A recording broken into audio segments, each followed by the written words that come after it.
virtually all the way from the Netherlands is Jacob Vandenborn. Jacob is a potato grower in the Netherlands with his farm Vandenborn Potatoes. He is presenting today about his precision agriculture work.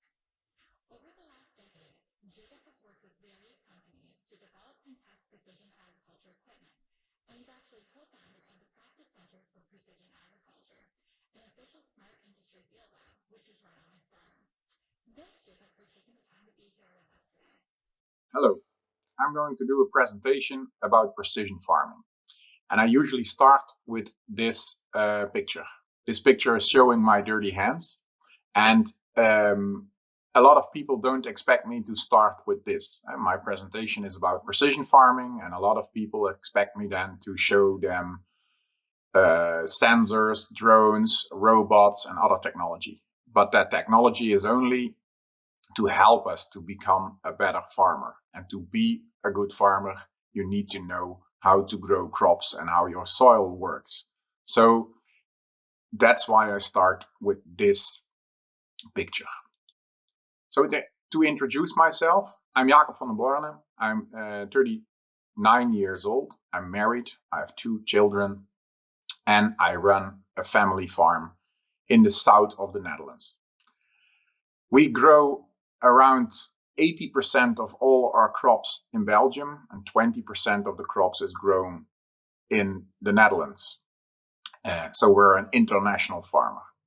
So we've got 6 guys working on the farm, mainly doing tractor work and also workshop work. And every year we grow around 180 fields of potatoes with an average of 3 hectares and an average of 6 corner points. And therefore, we had an overlap of 13%. Our main crop is, of course, potatoes. We grow around between 500 and 600 hectares, but we also grow sugar beets, barley, wheat, and maize in a rotation. We are on a very sandy soil, so we also need to irrigate what we can. At the bottom, you can see our main farming location, and it has around 32,000 tons of storage for potatoes. All our potatoes are going into French fries. So what is the definition of precision farming? If you Google this, you will find out that there is actually a lot of explanation, but mainly not so easy. So I made my own explanation of precision farming, and I have a very easy one. So my definition of precision farming is on the right time, on the right place, doing the right thing. And if you look at that like this, then technology like section control isn't precision farming. That's precision technology, because section control it does not show you the differences in time of your application. So my next question then is, how old do you think precision farming is? And again, if I ask this to a group of farmers, they all will tell me 10, 15 years tops. But if you heard the definition of the last slide, you of course know that precision farming is as old as farming is. And to show you that, I have the agenda of my grandfather. This is an agenda from 1959. And my grandfather wrote everything down, what he did that day after his meal in the evening. And my next question then will be, are you also doing that on your farm? Are you still writing down what you did every day, but not only what you did, but how much you did, and what the kind of weather it was, and what were the things that you saw there? Again, and a lot of farmers tell me then, no, I don't do that anymore. I have a crop registration digitally. But my grandfather did this to find out if he did something wrong. If he went in a field that some spots were not growing like he was used to, he took his agenda and started turning the pages to find an answer on why his crop wouldn't grow on that specific spot. And he used actually the registration to be able to detect things he did wrong or things that he could do better the next time. So the next question is how accurate is precision farming? And I ask farmers this, they all would tell me 2 centimeters because that's the best accuracy they can get if they talk about GPS accuracy. But if you work with precision farming data, you will see that the accuracy is actually different. So to make it easy, I made 4 accuracy levels. The first one is farm level, the second one is field level, the third one is zone level, and the last one is crop level. And if we look in the past in farming history, we will see that we actually lost a lot of accuracy during the time. So before Christ, everybody was a farmer, everybody was growing their own food. And they did that on a plant level. They only had a few plants to eat from. So around the Roman period, the Romans introduced money, and they also, you got specialization. So a lot of farmers got specialized in growing potatoes or in pigs or cows or whatever. And by the use of money, they could exchange their products for money. So after the World War II in Europe, a lot of people were starved, and our governments told us we won't have any hunger anymore. So they introduced a new way of farming with the use of fertilizers, chemical fertilizers, and they also did a lot of cultivation of the field. So they made all the small fields disappear and make big, efficient fields of that. And then in the decennia, so around the year 2000, of the 100% farmers in the past, now only 1% of the population is farmer and is feeding the rest. And he manages his farm on farm level. So precision farming can help us to get back from farm level, where we are right now, back into the crop level accuracy, but only in the steps that you see here.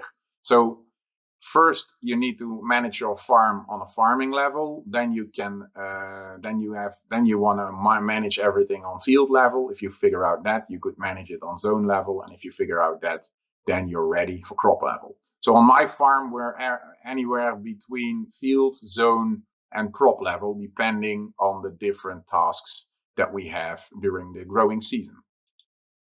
So if we talk about our growing season, we made a cycle of precision farming, and every single point you see here, we actually introduced technology and data capturing to improve the quality of growing the crop. And as you can see, it's divided in the seasons. So we start in the winter, the spring, the summer, and we end in the autumn. If you want to do precision farming, your basic data that you need is your yield. And of course, we can only do yield measurement in the autumn. So precision farming starts for me at the last yield mapping. And we actually use that yield information to actually calculate yield potential data, because that's the most important data set of precision farming. So the first step that we do if we start a season is then mapping where all the fields are. We have a rotation 1 in 4. So every 4th year we grow potatoes, and we exchange a lot of land with the nearby farmers, with a lot of pig farmers, a lot of cow farmers. So we exchange land. So we actually not farming on all the fields every year, mostly only once in 4 years. So it's important for my staff and also for me to map all those fields and to also be able to drive to the correct field. What we also introduced is something that's called geofencing. So if the tractor or the cell phone, the application, is entering a field location, then it will automatically start a crop registration like my grandfather did. The only thing that we added to that is actually a rating of that crop registration. And this rating looks like the buttons you can see below here. This is the buttons that you maybe know from the airport toilets or from the McDonald's, in which you can say, yes, it was quite clean, or no, it was not clean at all. And yes, I had a fast delivery of my food, or no, I waited way too long. So to add this extra information to the crop registration, we can also use that data better. And to give you an example, I show you this data set. This is a data set of a tractor that is actually cultivating the bottom part of a potato field. And the fuel consumption is drawn here. And if you look closer, you can see that the tram lines from the old potato field are also visible in the fuel consumption from the cultivation of the bottom part. So if you use that data correctly, you can actually use your fuel data to find out if you have any compacted zones. And not only the compacted zones that we made by tram lining or by the spray pot, but also the difference in the soils. Here you can clearly see that this area took more fuel to cultivate than the area below. So we could also say that this area is more heavy than the area below. And this data you can then also use to do a variable rate fertilization or a variable rate seeding or planting of potatoes. So our second step, what we do if we know where all the fields are we are going to scan those fields with an EM38 device. We use the dual EM sensors that measure the soil conductivity. And we measure the soil conductivity in 6 different depths. So from 25 centimeter deep up to 3 meters deep, we measure the soil conductivity. And this soil conductivity on my sandy soils gives you a very good correlation or a relation with the yield potential. The higher the conductivity is, the more yield you could grow. And to explain that a bit better, I always compare our soils with a battery. And the conductivity of a spot, I always say the higher the conductivity in the field, the bigger the battery is. And you all know if you have a big battery, you can start a large truck, but it needs to be charged. If you have a big battery that's empty, your truck won't start. And that's the same with the soil. If you have a high conductivity, the yield potential is bigger, but that big battery needs to be charged right. And to do that, you need to actually know what's in those different zones. So what we do is we calculate this conductivity maps back into one zone map, 4 zones, and we probe every zone to find out how the batteries are charged. And if we know that, we could use that information for, again, variable fertilization or even for variable rate planting in the start of the season. So the last step of the winter time is then to calculate where all those AB lines needs to go. And usually that's easier because if you have a straight field, you just take the longest path, you put an AB line over there, and you will automatically be efficient. But in my case, if you have fields looking like this, it's quite a challenge to find the straight line and to find the most optimal line. And this is not an exception. I have different fields. This field that I'm showing you now is quite straight, but still it's actually 2 parts of the fields that have a different AB line setup. And it can even be more complicated when we also have to clip some fields that are more AB lines on the same field could work. So I now use a software for that is able to calculate the optimum route on time saving if I put in the correct boundary of the field. So why do I think that this is very important? Because I think that one of the future points of precision agriculture is called controlled traffic farming. And controlled traffic farming is nothing new. A lot of farmers are doing this for more than 20-25 years all over the world. And the principle about controlled traffic farming is easy.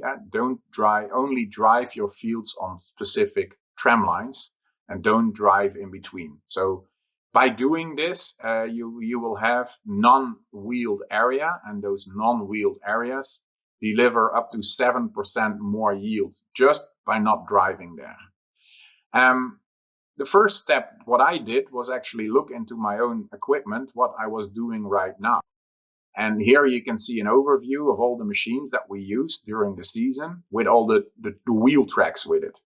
And If, as you can see, we have different setups from cultivation to fertilization to bringing manure to plowing and spading the soil to planting, harvesting, transporting the potatoes. That's all done on the same field. And if you combine all those tracks, it looks like this. And actually in Europe, we are quite good and well known to do this. And I call this strategy the steam wall strategy. And all the machines that were built here in Europe, they have big tires, flotation tires. They have a front wheel, a back wheel, an axle that can actually shift out with only one purpose. Try to get that load of the machine divided at as much as square centimeters as possible, because we think that by lowering the weight per square centimeter, we are not damaging our soil. But in the first slide I showed you guys, when you don't drive, when you have non-wheeled area for a long time, you will have 7% more yield. But to understand why that is, I think we need to go back about that battery. In that battery, the soil battery, there is water, there is air, there are nutrients, and there is organic matter or clay organic matter components. And if you drive over the soil, you will drive out the air. If you drive fast or slow or light or heavy, that's not an issue. If you drive over, you will lose the air. And if you lose the air, you also will lose your soil life. And in my opinion, it's the soil life that brings the extra yield. So I'm now figuring out a system to use control traffic in potato cropping, and I think I can pull it off to have a 6 meter wide system where I only drive on 2.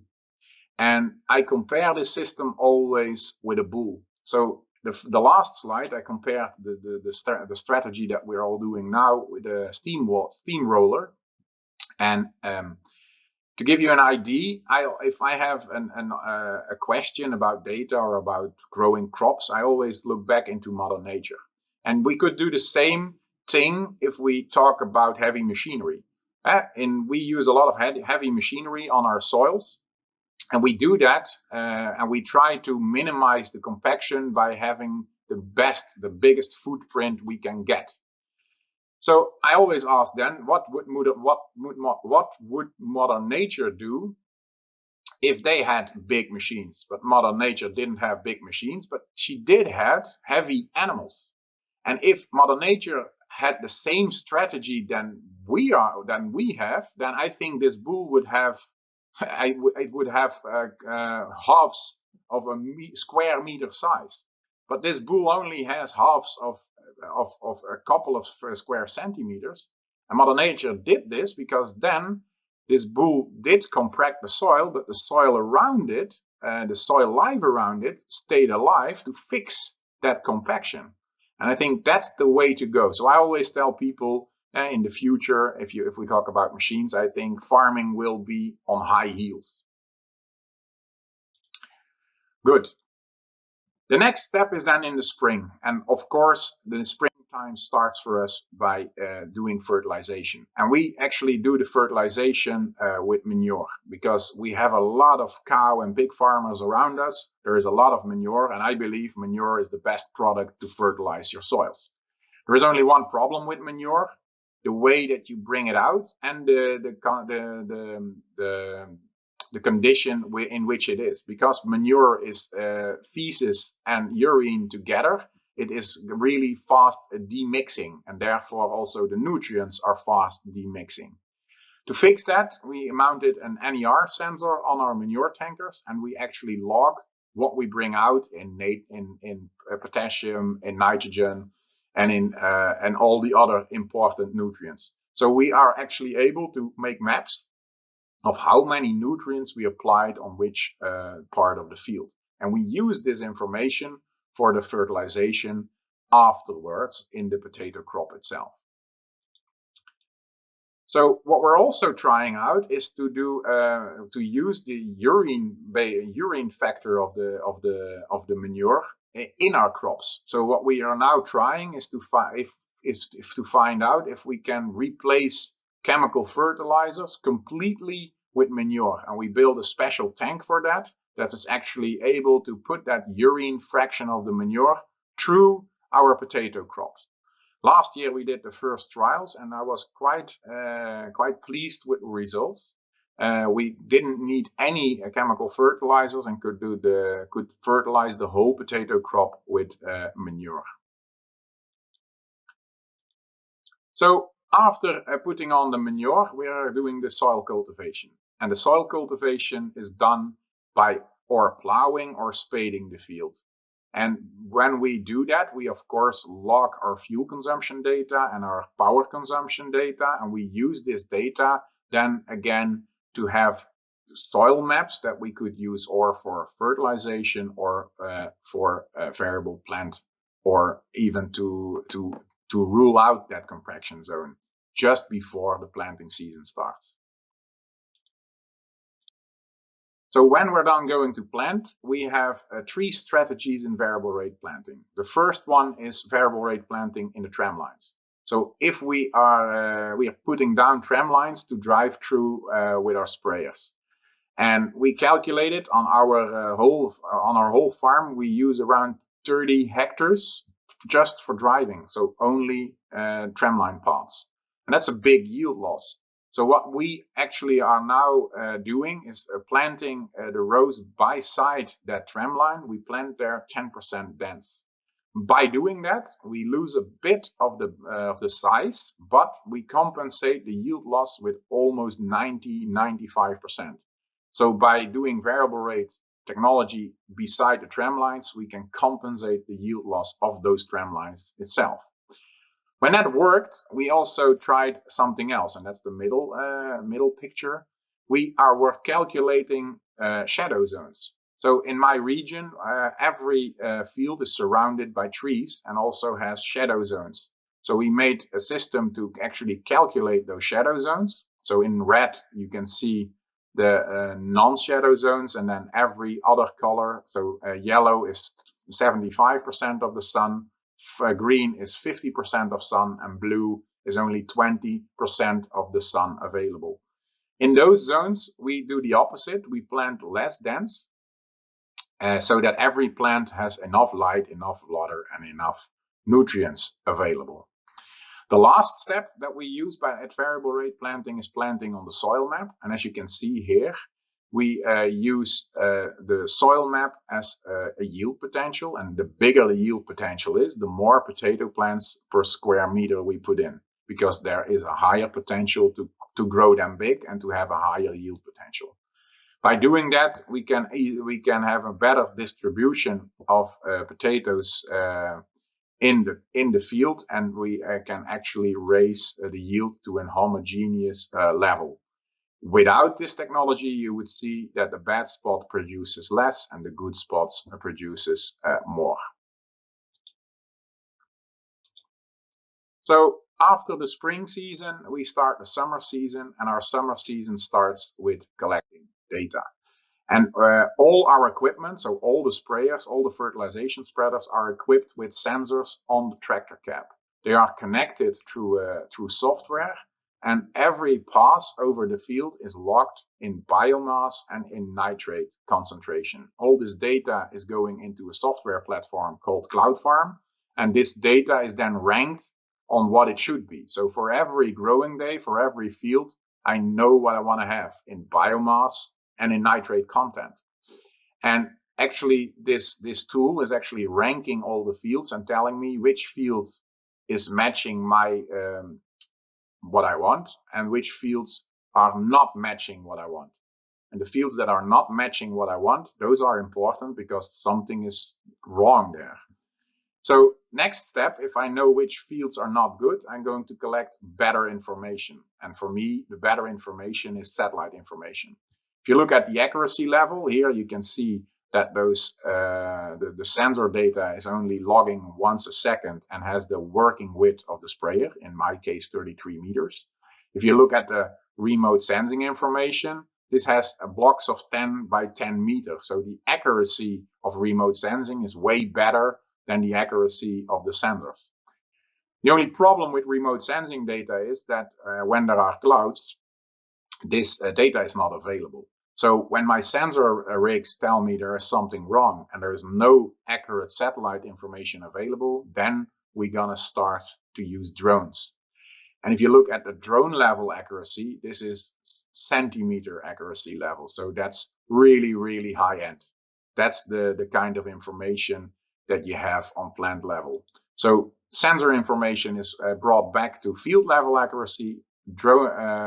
Satellite information is going into zone level accuracy, and we can use the UAV or the drone sensing in plant level accuracy. So to give you an idea how that looks like on our equipment, you get a couple of pictures here. Here you've got a front-mounted sensor. At the left corner, we have sensors mounted on the cab. We have sensors in front of the self-propelled sprayer. And we have sensors at the boom of the self-propelled sprayer. So all the rigs are equipped with sensors. So if we then go into the satellite information, here you see an overview of one of my testing fields. I always have one testing field that I call making sense. And this field has a zero strip in the middle. This zero strip is not fertilized with manure. And the whole idea of it is that we can try to fix this fertilization problem with a sensor technique. One of the trials is then not fertilized at all to have a 0-0 plot. And in this overview of satellite information, you can actually see from the start of the season to the end of the season how the crop is actually developing, but also how it's changed, how the zero strips that are way back behind in the early stages of the crop actually are in the end stages of the crop are more greener, and therefore we have fixed the yield there. So the last step is then using drones, and we have quite a history in using drones on our farm. We are experiencing with drones from 2009, and in 2013 I bought my first drone. It was a bit of a toy like then, but in the past years the toy status has gone away, and these are actually real rugged and professional drones that now do our drone inspections of the crop.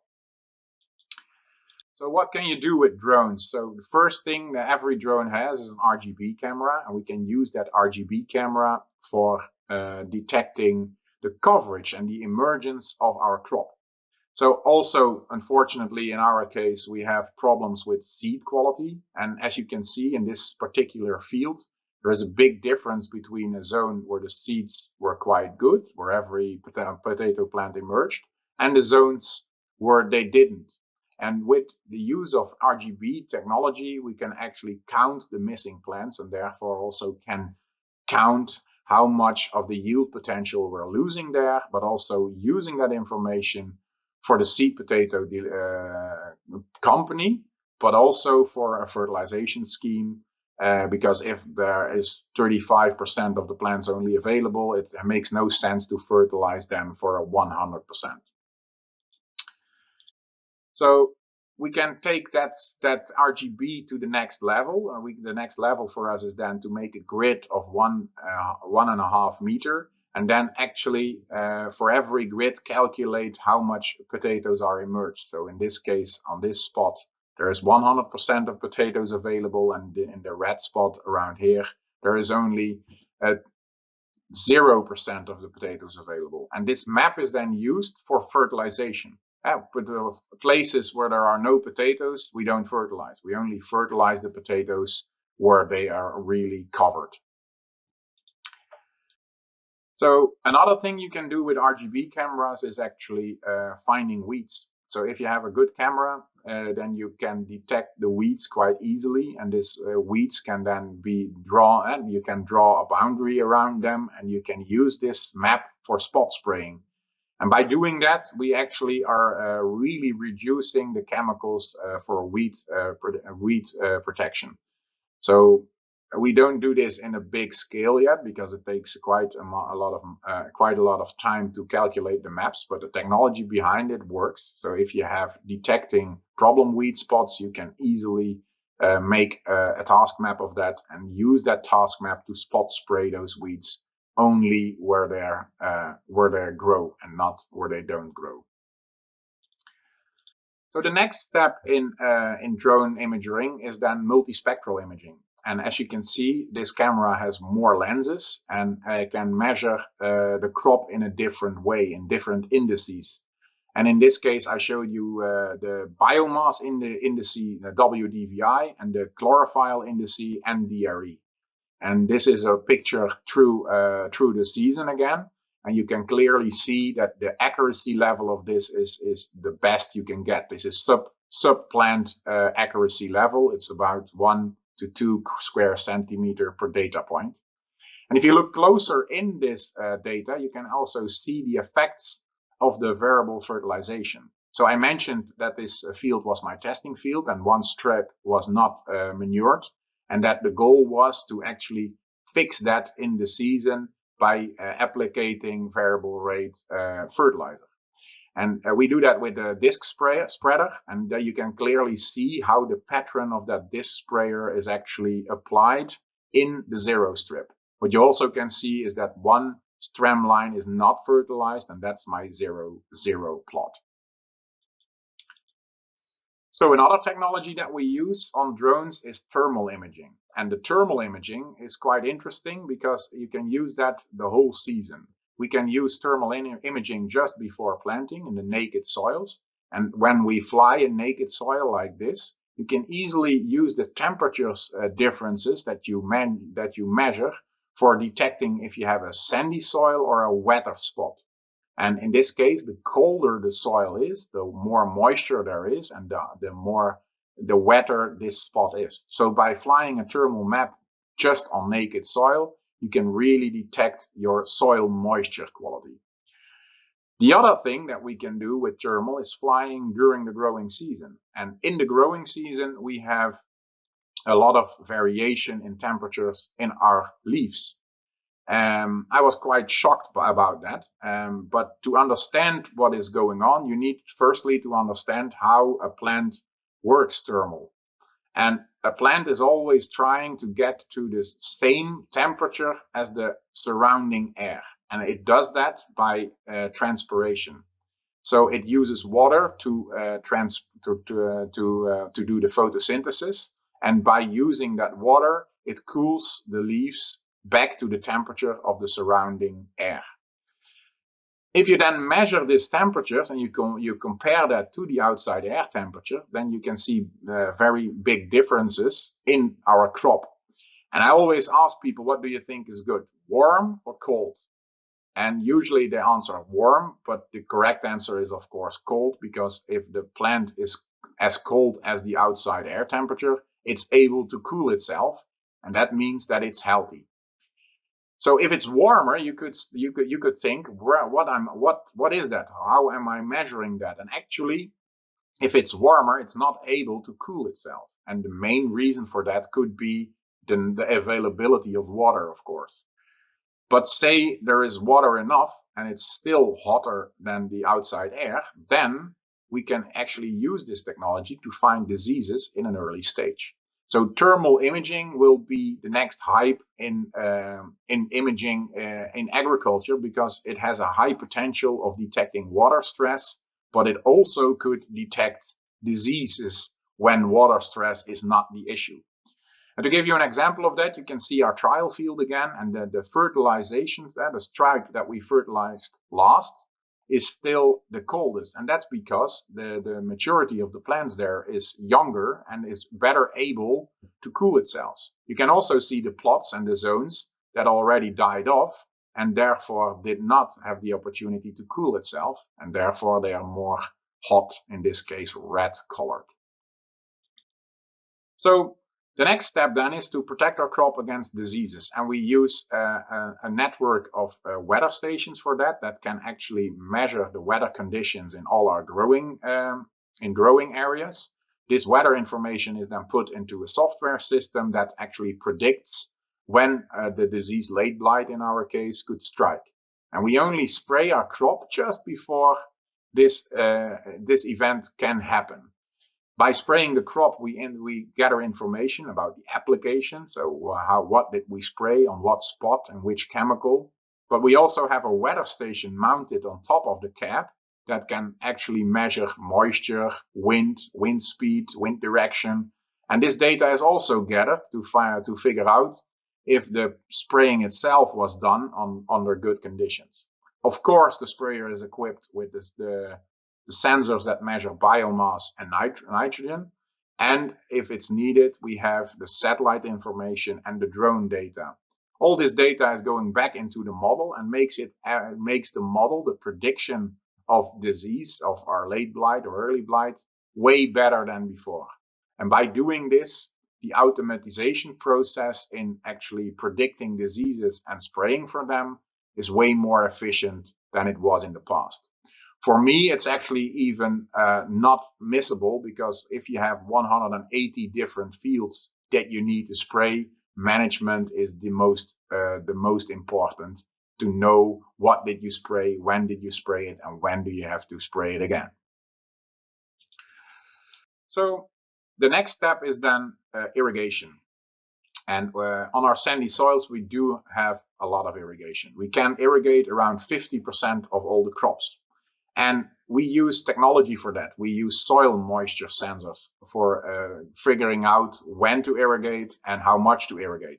The biggest problem of such a soil moisture sensor is, of course, where do you put it? And in my case, we use the soil conductivity sensors to figure out where to put it. Because we have a soil scan done and we know where the high conductivity zones are. So we can actually pick the right spot to put the sensor in, connect that to other weather information and weather forecasts. Then through the software, it will give us an overview of the water content of every layer of the soil. And we can actually detect a nice day and a night rhythm. And by detecting those rhythms, you can actually see how much a crop uses per day of the water. And when the crop's starting to use less water and it didn't rain, then you know that you need to start irrigating. So the irrigation is done by self-propelled, self-moving irrigation machines because of the small field sizes and also the not rectangular field sizes. And it's all managed by a program called Rain Dancer. This is a management software that actually is mounted on the nozzle, on the cannon of the irrigation machine, has GPS, but also has section control, so it doesn't spray over the border. And it has even variable rate control that we can steer on which place we want how much water. So the next step then is to actually map or to actually probe all those fields. Because if you get a lot of data like we do, it's always the question, is this data correct? And when I started to have such a big data set, what I missed was actually the growing practice, to look at the crop, to look at the plants, and to actually translate that data into the real agriculture policies. How big is the plant? How much leaves do I have? How much stems do I have? What is the leaf weight? What is the root weight? What kind of potatoes are growing under there? What is the underwater rate? What nitrate do I have in the leaves? And we now introduced a probing scheme on our farm, and we do that since 2012. And we visit every single field every second week. We do that with a student group. And we actually are measuring all of those points you can see in this slide. And you just have to think about it. Do you know what a potato crop actually should look like? How much leaf should it have? How big should it be? How much stems do you want? All those parameters are quite important to figure out what your yield potential is, and also how you could use that yield potential for optimizing it by variable rate fertilization or irrigation or planting or whatever. So after this data has been processed, we can actually compare it with all the sensor information, and we make growing algorithms, fertilization algorithms, variable plant algorithms. We have algorithms in place for all those things to figure out what the best options should be. If we then talk about fertilization, we mainly use our sprayer to do that. So in the season, we start spraying liquid fertilizers on a variable rate. And we have actually a twin tank system mounted that is able to do double liquids on a variable rate in sections, or even now we're trying out on nozzle accuracy level.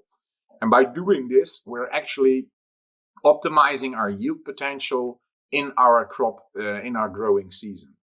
What we're also looking into these days is to actually change the disc spreader with a pneumatic boom spreader that can also dose the chemical fertilizers way better and way more accurate than the disc spreader. So after the summer period, of course, the autumn period starts, and we start by harvesting potatoes. And we actually developed a harvesting yield mapping system on our self-propelled harvesters. That is a weighing cell that's mounted on the bunker filling web over there. And the driver gets real-time yield information in the cab. So he can actually see the results of the yield real-time in the cab, and also can then act on that. So we have an automated system that can detect the trailers that we fill. So we actually know which part of the field is in which trailer, and which quality there was. So to have a better idea of the quality, if you look at the yield map, then you can actually see how accurate it is. This is again the yield map of our trial field, and you can already see the zero plot in the middle there where we didn't fertilize at all. But on the top part of the field, we had a lot of seed trial plots, and you can actually see that also those seed trial plots are really good mapped if you look at the yield. So this kind of information, that's what the driver sees. But this is still the raw yield. It's the brutto weight of the potatoes that were digged out. So where we are right now is actually to mount a camera on top of that web, the bunker fill web, that also can detect the size of the potatoes and even the length. And as you all know, length in French fry potatoes is quite important. The longer the potatoes are, the more French fries they can get out of them.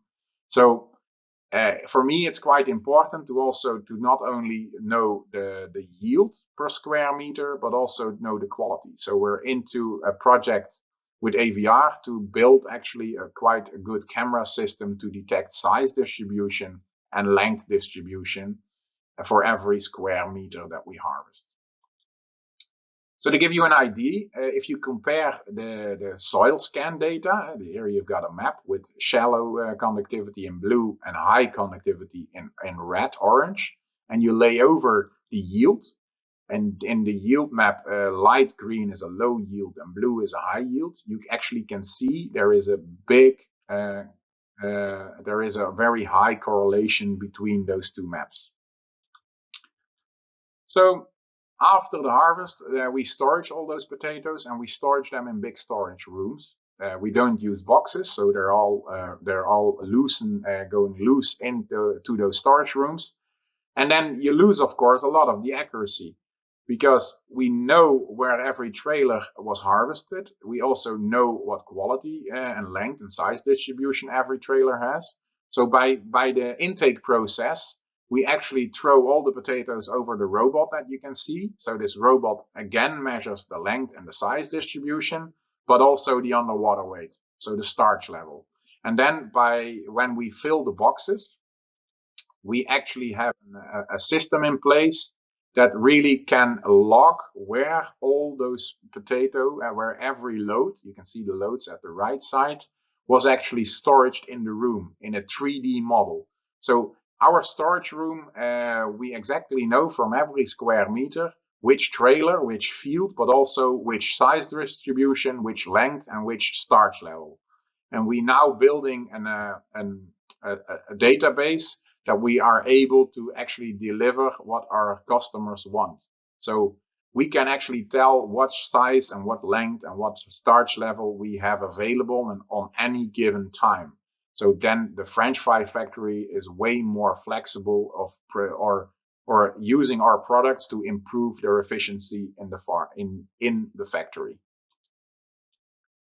So after the harvest, we start with the fertilization for next year, and we use a lot of compost. And we use that compost because it's the main battery capacity of our soils is the organic matter that can hold water and nutrients. So the low conductivity spots that we measured with the soil scan, we actually are giving more compost. And the high conductivity zones that are already good, we don't use that compost. So we are variable rate spreading compost after the harvesting season. Then after that, we're going to start by growing our green crops. So we started to introduce green crops in our cropping scheme, and we actually seed them in the autumn. We try to fertilize them that they will have a good start, and then just before our growing season, we will kill the green crop by mulching it and by integrating it in the topsoil. And we find out by growing green crops, we get a lot of more soil life in our soils, and therefore we hope to have a better soil resistance and a higher yield in the next cropping year. So now I talked about the whole cycle. I hope you enjoyed it. We gathered all the data the whole year around. We used that data for optimizing, and then we measured the results of that again. This cycle is an ongoing cycle, and we will never be done with precision farming because every year we learn new things, we figure out new things, and we try out new algorithms. So we work with everybody that wants to work with us. We're quite an open farm, so everybody that has ideas, that has technology, that thinks they can improve the quality of my potatoes or the yield of my potatoes, we work together with them to actually with one goal to get to the next level of precision farming. You can also do nice things with precision farming. I needed to spray a grassland in preparation for planting potatoes, and I thought, I'm not going to spray everywhere. So in this field, this is a 14-hectare field, you can actually see that not all the grass was killed. And this is my company logo, of course, and it's 1,000 meters at 1,000 meters. So we were viewable from space. So I hope you enjoyed this presentation. And if you have any questions, please don't hesitate to contact me. Thanks, Jacob. That was so interesting. I'm sure I won't be the only one that's going to keep following you to see what you're up to from now on. Well, sadly, this is the end. The last 2 days have been amazing. Thank you for attending and taking part in the first ever Canadian Spud Congress. We really learned a lot, had some laughs, and made some new friends. I love getting to see your faces at the Spud Shed and talk with you. It's been the highlight of the winter.